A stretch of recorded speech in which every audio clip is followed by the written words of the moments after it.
That's a great story because it kind of just the way things align.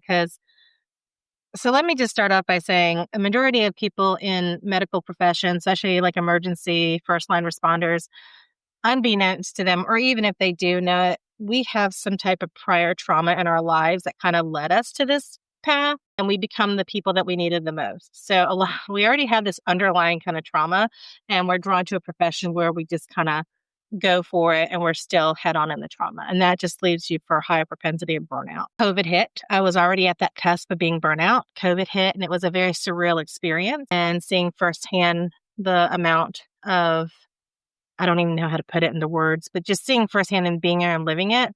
We're already masters at compartmentalizing to begin with. And that was just another level of compartmentalizing. And I think eventually, when you had downtime in a pandemic and it's so quiet, I got to sit in stillness, and I think my compartments just burst and I needed to sit and reevaluate. So that stillness allowed me to sit and really reflect on what was important to me and what I was doing and kind of process what I was going through at that time in real time rather than shelving it for later.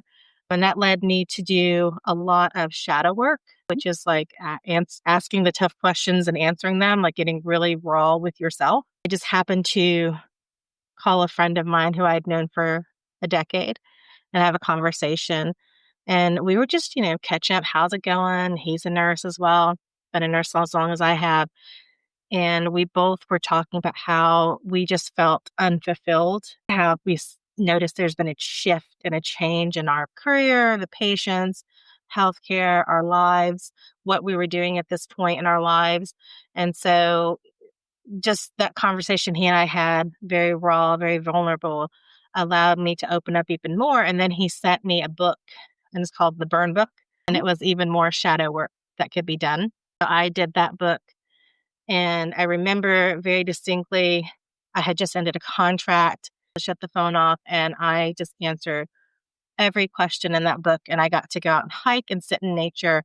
And I think that week really helped me reset a lot of things. So that was kind of the turning point going forward.